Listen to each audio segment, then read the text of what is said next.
नमः शिवाय।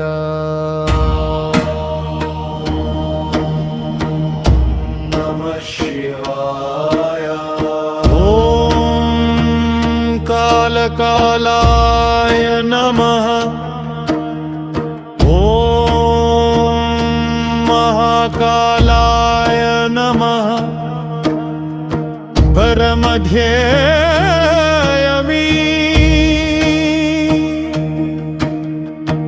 ध्यायामि श्मशानवासिनं करालम्। त्रिनेत्रं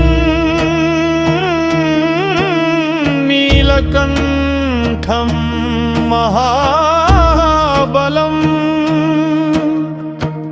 जटाजुटमध्ये गंगाभरम्। महाकालं भजे लोकसंहरम्। भस्मांगरागं करुणाकरं डमरुधरं भुजगेन्द्रहारं। कालाग्निरुद्रभयभञ्जनं महाकालं भज शरण्य शिवं। जय जय देव महाकाल शंभो। जय त्रिलोकेश्वर नीलकंठ। जय श्मशानाधिप शूलपाणे। जय भक्तवत्सल दया सिंधो। भवभयहारक भीम भास्कर। दुर्जय दैत्य विनाशकारी। दिगंबराय नमः नमस्ते।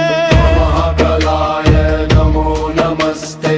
कालस्वरूपं करालवक्त्रं भूताधिपं भस्म विभूषितांगं। भवाब्धितारं शरणागतानां। महाकालं प्रणमामि नित्यं।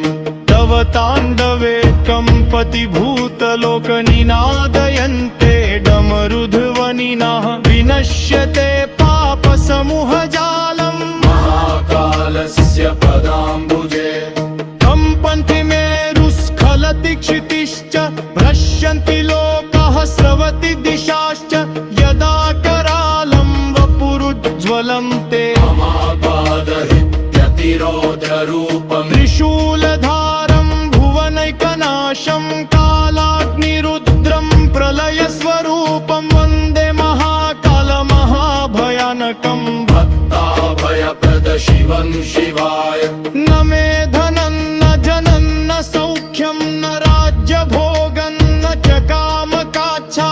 भवे भवे मे भवद्भक्तिरस्तु। महाकाल तं शरणं ममास्तु। यदा विपत्तिः परितः पतन्ति। यदा न पश्यामि दिशो न मार्गं। यदा स्मरामि तव नाम मात्रम्। महाकाल रक्षतु मां सदैव। कृपाकरं शूलधरं महान्तं। दीनानुकम्पं करुणानिधानं।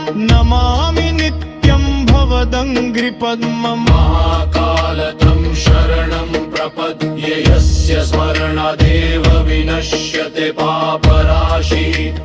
यस्य दर्शनादेव नश्यति मृत्युभीतिः। यस्य नाम जपेन मुच्यते भवपाशात्। स महाकालः सदा जयति विश्वनाथः।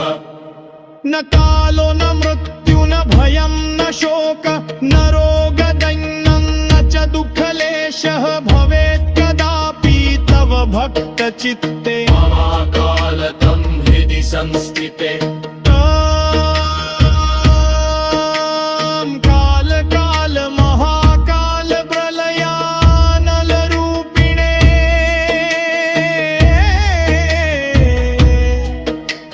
भस्मलेपित देहाय भूतनाथाय ते नमः। शूलिनं डमरुधरं गजचर्म विभूषितं। श्मशानवासिनं देवं महाकालं नमामि। जनपिनेत्र नीलकण्ठं च कालाग्निसदृश तव मे। भक्तानां भयहारं च महाकालं नमाम्यहम्।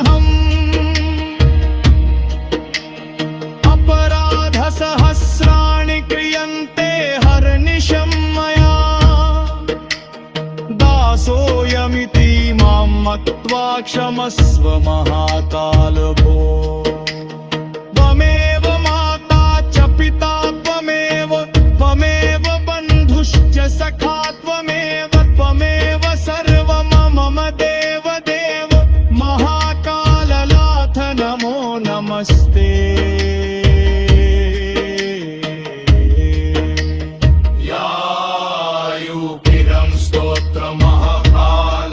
यो भक्त्या पठते नरः न तस्य जायते भीति न दुःखं न दरिद्रता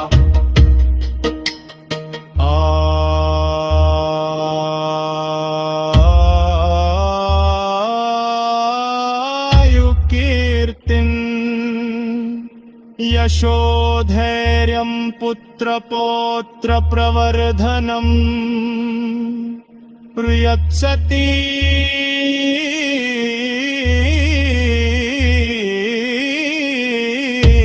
महाकाल सदा भक्तहिते रतः।